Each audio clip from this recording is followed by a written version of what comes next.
Akeem Olufemi Gbajabiamila.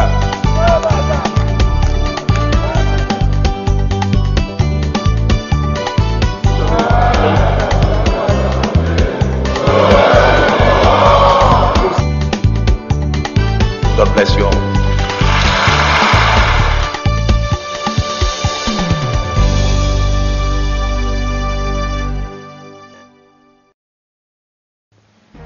It's good to be with you again on this week's package of House Ticket, a weekly legislative digest bringing you education on the workings of the legislative arm of government of Nigeria.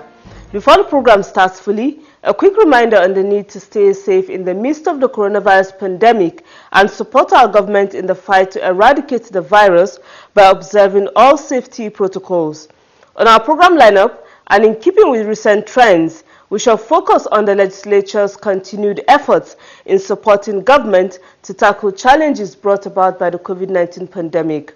We'll review some legislations aimed at addressing the challenges brought about by the COVID-19 pandemic. This is alongside other stories. Let us start off the program fully after this short break. Please don't go away. If we set our minds right, embrace each other in love and brotherhood, we will come through these troubling times. We will survive, we will recover, and then we will thrive. One nation under God, free, peaceful, and prosperous.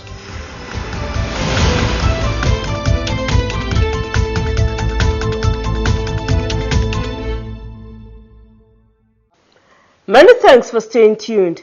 The legislative arm of government has continued to partner with the executive arm by working on legislations expeditiously to make them at par with modern-day realities in a world confronted by a novel virus pandemic. In that regard, the Ninth House of Representatives has remained proactive in its response to the pandemic since it started back in 2020. The Deputy Minority Leader of the House, during a recent discussion with House Ticket, says the House has been on its toes to address some of the problems arising from the pandemic. We've tried as much as possible to meet up the obligations of Parliament, which is lawmaking, oversight functions. And one of the major laws that had always defied solution with regard to timeline is the budget. So we've been able to address issues pertaining to the budget. But we were one of the first institutions to get back to work and to set additional guidelines apart from the guidelines set by NCDC to ensure that we were able to work. So I would say to a large extent we worked well. We are not where we should be readily, but I think we've done pretty well. Lawmaker Toby Okechukwu added that the proactive response of the House, as well as those of individual lawmakers, played a role in cushioning the economic effect of the pandemic on the people last year. We called for an early closure of the Nigerian borders when it started happening in other countries. We took notice. The PTF was also set up, and they've done some level of work. But the benefit of having people who interrogate you, who interface with you, is that during that period, we were able to, even when we were on lockdown, the leadership of the Assembly were able to interface with the PTF, with the Humanitarian Affairs Ministry, and it led to a lot of correction. Because, you know, the issue of palliative was being, you know, administered in a very, it was not streamlined. It could not be accounted for. But when we stepped in, people were conscious and they became accountable. Then, in addition to that, members responded personally and privately to their constituents. They were able to give some palliatives. They were also able to, you know, encourage some sanitary, sanitary approaches to fighting the pandemic. Like in my constituency, apart from doing my best with regard to giving them some food items, I was able to provide sanitary wares so that they can they'll be able to undertake cleaning, washing their hands. I sent to the police stations, I sent to the churches, I also sent to public places. So these were the early thing, and the hospitals too in my constituency. So I was able to do that, and I think they appreciated. Focus of the House of Representatives also went to the state of health institutions, its services, and also sourcing of local remedies within the country. The Deputy Minority Leader on his part is passionate about Nigeria turning inwards during the pandemic for local remedies and shared this view before the larger House. There were a lot of motions on the health institutions. Their present status. We were able to say, okay, what is the Nigerianness? What's the Nigerian response to the COVID? If you remember previously, there was this expectation that everything would always come from overseas. Both the drugs, both even mask. So there was no local content to our fight for the pandemic. It was the legislature that dusted it up. In fact, I had to write 2 articles in the Sun. On the Sun, one I think on this day too. So they published it. And what is the local content of what we are doing? I also moved a motion on research institutions. Pharmaceutical research and medical research institutions. And the House had to interrogate them. What is the status of what we've been doing? So we called them up. And we said, okay, we needed to know what you have been doing all these years. So they braced up. In response to that, the CBN started paying attention, releasing money for. So nobody is expecting any magic from overseas because nobody is going to provide it for you. As a matter of fact, everywhere is locked. So if you are expecting any miracle, then you manufacture the miracle here. So I believe that the Parliament, the Ninth Assembly, has focused on the real issues. And then, in addition to that, you can also see the oversight response regarding certain procurements that would appear untidy, particularly in NDDC. You can see the interrogations and all that, and you can see how such an emergency, in spite of the fact that it's an emergency, can be abused. And it is in matters like this that people become very, take advantage of the emergency and behave in a very, very inappropriate manner. Lawmaker Toby Okechukwu also spoke on the oversight role of the Parliament and of the Ninth House in particular, as he called for more collaboration in order to achieve successes on national issues. There has to be some level of maturity also in the approach of members of Parliament. There have to be some maturity in how we interface with the ministries and agencies, so that you don't get to a point where members of the executive begin to take you for granted. And you have seen this manifest in a number of ways. A minister comes in and begins to determine for Parliament the procedure with which it can interface with them. It doesn't happen. You see, the idea about relationship and leadership, you try to provide solutions. You don't try to win an argument. If that is your calling, then you have to go elsewhere. Then you also see situations where the members of the executive come and begin to levy allegations unduly. 60% of contracts, after about 24 hours or 48, you retrieve it and say that was not what you meant. So it is very important that we should know how to conduct this business. Away from the interview, but still talking COVID-19 pandemic, the Ninth House of Representatives has reiterated that the revised legislative agenda has a new approach to legislation that is people-centered, more so with the need to address the challenges posed by the novel coronavirus.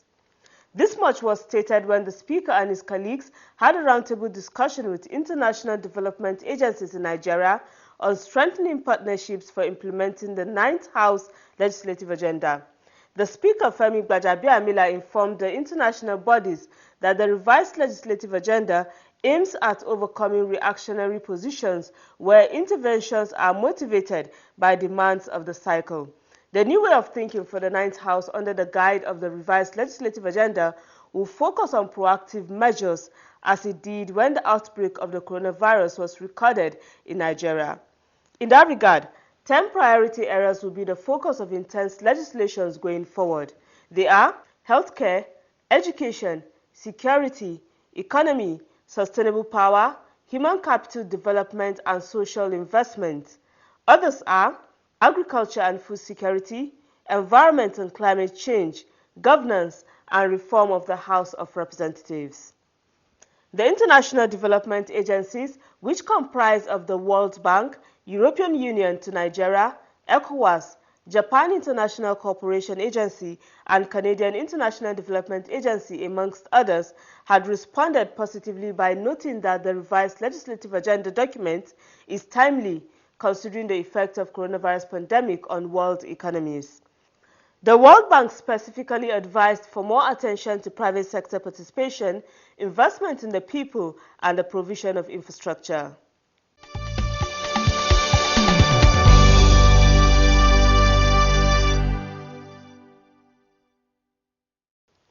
Hello again. The program is still House Ticket. Before the break, we took highlights from an interview with the Deputy Minority Leader as we took stock of the continued response by the House to the coronavirus pandemic since it broke out in 2020.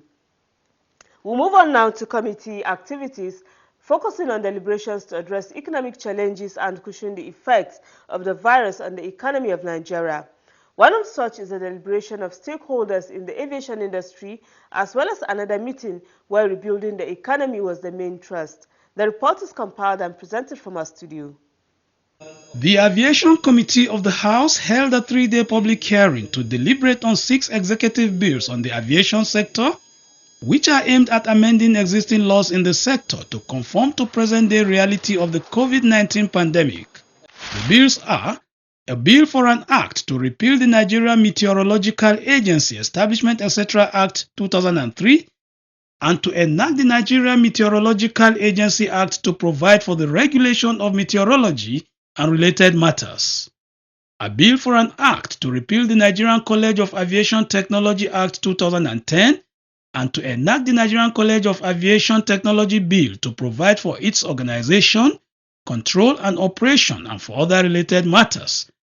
And a bill for an act to repeal the Nigerian Airspace Management Agency Act of 2010 and to reenact the Nigerian Airspace Management Agency Act for the purpose of providing effective air navigation services in Nigeria, ensuring safety and regularity of air navigation services and for related matters. The other 3 bills are a bill for an act to repeal the Civil Aviation Act 2006 and to enact the Civil Aviation Act for the regulation of civil aviation in Nigeria and for related matters. A bill for an act to provide for the establishment of the Nigerian Safety Investigation Bureau for the regulation, prevention and providing effective administration for safety investigation in Nigeria and for related matters. And the 6th bill being a bill for an act to repeal the Federal Airports Authority of Nigeria Act 2010 and to enact the Federal Airports Authority of Nigeria Act to provide for the effective management of airports in Nigeria and for related matters. The Speaker of the House of Representatives, who declared the public hearing open, expressed optimism that the bills, when operational, will help deliver the effective and efficient civil aviation services for the country and bring aviation operations in tandem with global best practices.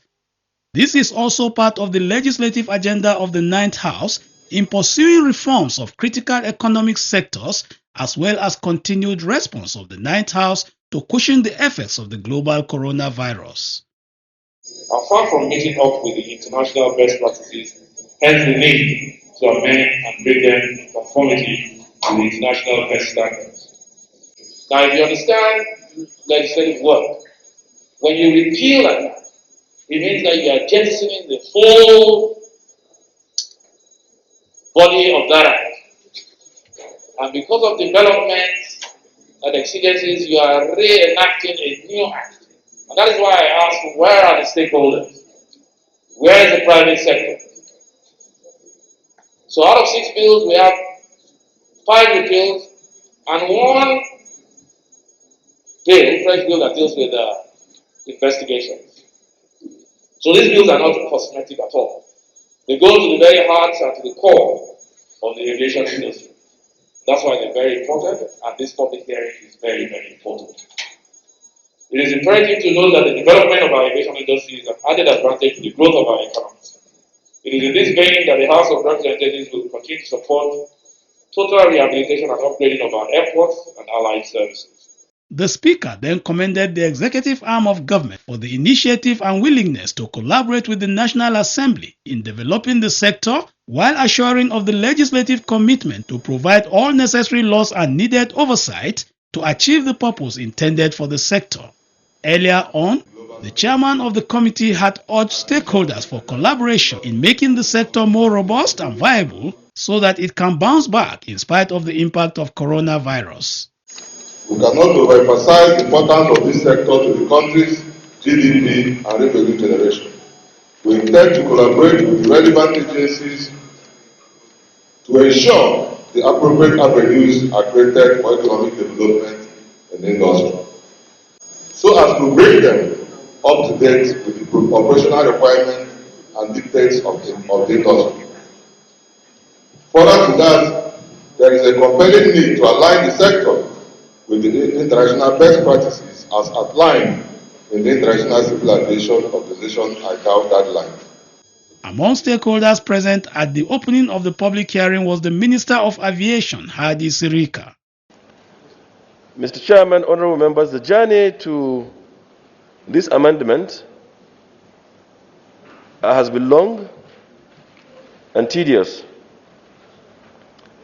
and it is arising from a result of finding of ICAO, International Civil Aviation Organization, Universal Oversight Audit Program in the year 2006, as well as a finding in the United States FAA Category 1 certification audit in 2010, that the acts, as they are, of some of the agencies, service providers, have now become regulatory in nature.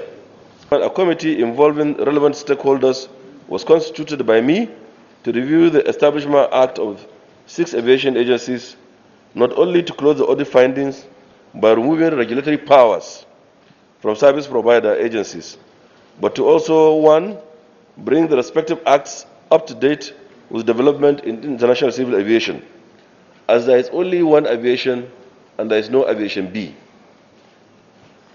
To separate powers among the agencies and upgrade INCAT to continue to lead training institutions of civil aviation in the world, to give NIMET the leverage to commercialize some of its products for better service delivery, to remove impediment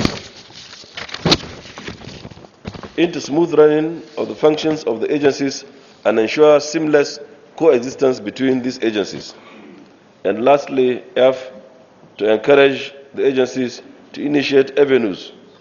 When the representative of NIMET spoke on the bill seeking for a repeal of the NIMET Act, the continued development of the capacity of the agency for weather observation and climate, as well as need to engage more personnel in the face of current-day realities, were harped on. Another important thing we are envisaging is a situation whereby the new bill will give us power to establish training schools for the training of observers, forecasters, meteorologists, meteorological engineers, technicians, and other related activities. so as to enable us have necessary manpower that is well competent to enable us discharge our functions. About 5 unions attended the public hearing, including the Nigerian Labour Congress (NLC). They called for inclusion of the labor unions in the management structures of the agencies, among other pointers to the amendment and repeal bills. The aviation sector, essential services. This is a domain that is within the international labor standard. In fact, Nigeria is a signatory of the international labor standard. And let me say that 60 years ago, under a democratic government, the first laws that Nigeria as a government, as a sovereign, adopted and ratified and domesticated is those conventions, where it's clearly states out which sectors are essential. And that's why those provisions are clear provision in our labor law. And therefore, aviation sector does not fall under this category. He said armed forces, police is clearly stated in the labor law. So if this is an aviation law, you cannot go and import a provision that already exists in a labor law and that has international implication and come and put it. I'm sure possibly the government may not be aware of this, but on the 18th of October 1960, under the first democratic government, these particular 8 core conventions were signed and ratified by Nigeria. And today they form body of our labor laws. So I want to crave your indulgence to look at this very passionately. Most of our unions, 5 of them that are here, knows that globally this does not qualify to be an essential service. Lawmakers who had sponsored similar bills also contributed to the discussion for purposes of consolidation. Calls for more regulatory power for NIMET, opening up of meteorological space for more upgrade, private sector participation, and necessary support, as well as improving capacities of meteorological stations through licensing, amongst other regulatory frameworks, were made. The committee is expected to collate all stakeholders' submissions made during the 3-day hearing for more legislative scrutiny. In another committee event, the Joint Committee on Interparliamentary Relations and Ad hoc Committee on COVID-19 on its part initiated a 4-day stakeholders conference aimed at examining the critical role of legal and legislative framework in building back a total and comprehensive recovery post-COVID-19 pandemic, as well as to offer a veritable platform in sharing experiences on the lessons learned in the face of the pandemic. The conference brought together the Minister of State for Health, FCT, and Information as represented amongst other stakeholders. The conference, tagged Building Back with Better Resilience, saw the speaker represented by his deputy, Ahmed Idris Wase, who opened the 4-day event. This conference provides an opportunity for those of us in Parliament to further deliberate on the individual and collective role we must play in the conversations about nation building and in the post-COVID-19 world. Following from that, it is an opportunity for us to greet ourselves and each other in presentation of the hard choices and difficult bargains that are the price of the nation building in a time of a global crisis. I am confident that together we will achieve all the Nigerian people expect of us. Earlier on, the chairman of the Interparliamentary Relations Committee, on behalf of the sister ad hoc committee on COVID-19, lawmaker Zakaria, who had called on all stakeholders to engage the 4-day conference and come up with a robust response to unprecedented occurrences such as the coronavirus pandemic. In order to respond to and mitigate the consequences of the global pandemic, government and concerned stakeholders have been designing and redesigning various mechanisms for life after the pandemic, because our lives have not been the same since the outbreak of the virus. Legislature and in the private sector, from the ravaging effect of the pandemic, so as to get the stage for a faster and more robust response that will be less reactive but more proactive in design and impact.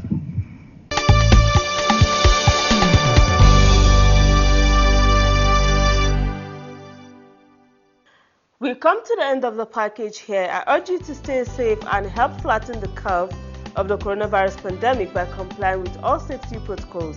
Until we come your way again, thanks for watching. Bye-bye.